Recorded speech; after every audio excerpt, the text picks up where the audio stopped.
Welcome to part three of the interview with Maria Abanga, who's written a book called My Unconventional Loves.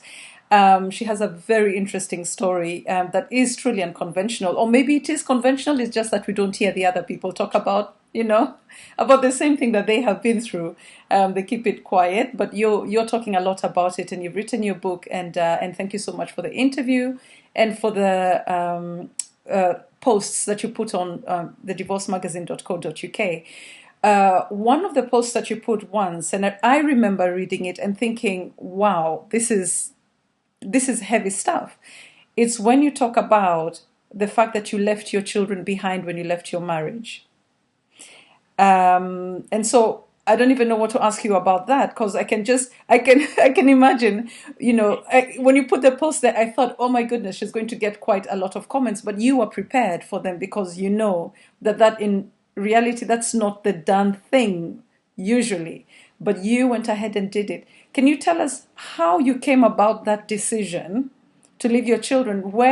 How it worked out for you, basically?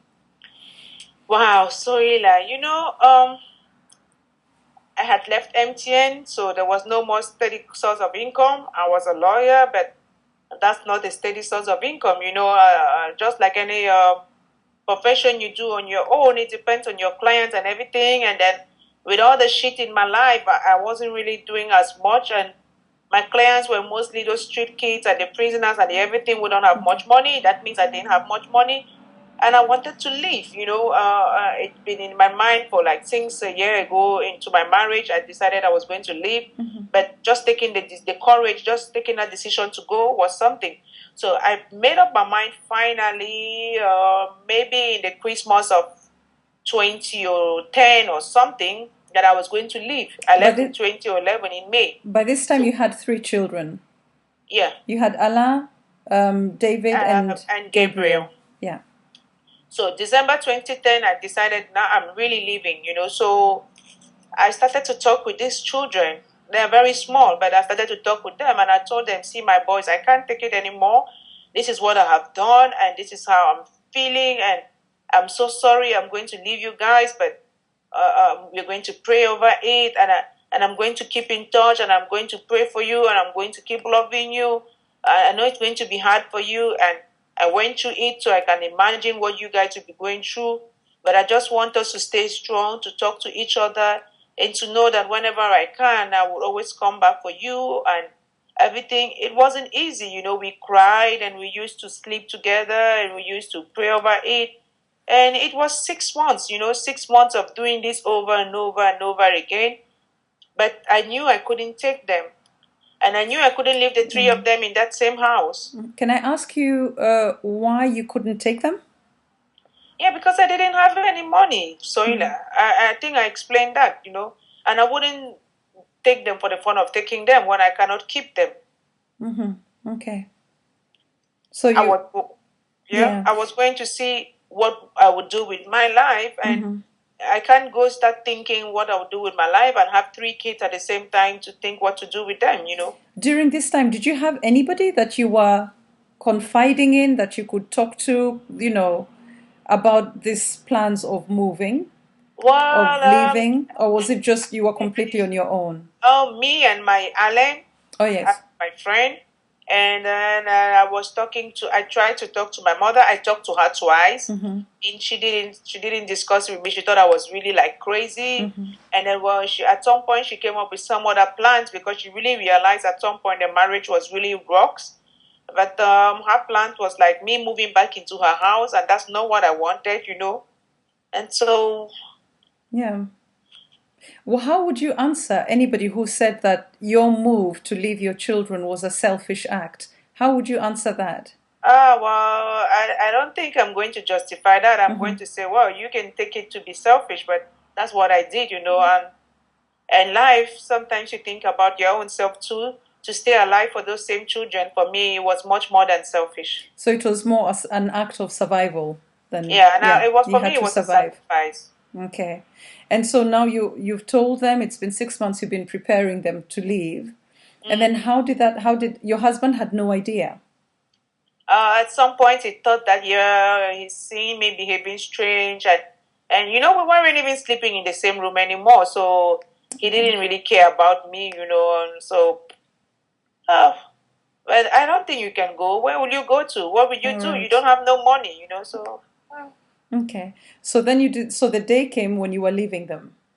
yeah. Well, I didn't leave them in that house, For it would have been terrible. So I Okay. packed them up to my mother's place for vacation. Okay. It was they just finished school for the third term for the summer vacation, Mm-hmm. and so I packed them up. My husband wasn't there as usual, so I packed them up and I sent them to my mother's place. Mm-hmm. And I had written letters from my mother, my father, and my husband, Mm-hmm. 8 pages long, So I had the opportunity of writing sort of a book to both of them, to all of them, and I gave it to my first son Mm-hmm. to give it Alain. to grandma. Yeah. Yeah. And he did they know that when they were going off to your mom's that they were not going to see you again for a while? I told them. It must have been so difficult, Marie. Yeah, it was. It was. It was. I left them that same day. I traveled to Dubai. I cried from the time I left to the time I landed. Mm. But I cried with determination. I cried knowing that I was not going to try to reach them again until I'm settled. I cried because I knew that it was going to be very difficult for them too. Yeah. Okay. And so then where did you go? I went to Dubai, so You did go to Dubai, but where? Where did you go? I mean, what well, I what went to was meet Alex. waiting? What was waiting for you on the other side? Nothing, nothing. But you don't really know what is waiting for you on any other side until you get there and then you see what it is. And then there was nothing, so I couldn't find a job and everything. And then the first time, my mother got me somehow to come back through some trick or something, and then I went back because I thought I could really find something. Though my prospects, there are always prospects. You Mm-hmm. just have to apply and everything. That's how you settle down in a new country. Mm-hmm. You try. I mean, you don't go something waiting for you. You go and create something. Yeah, sometimes you can go you can say I'm going to Dubai because I've got a job, Oh no, or I'm sometimes going you to don't have, but Dubai. you're hoping to find. Yeah, you can have that plan, and you know where you're going to end up, and what is waiting for you is a job and a place to stay. So when you don't have that, when every time I have moved from one place to the other, there's usually something on the other side. So I'm Oh trying wow, other when people come abroad without having anything. exactly, and so you arrive in Dubai, you don't know anybody, Hmm. and what do you do next? Where do you go? To a hotel?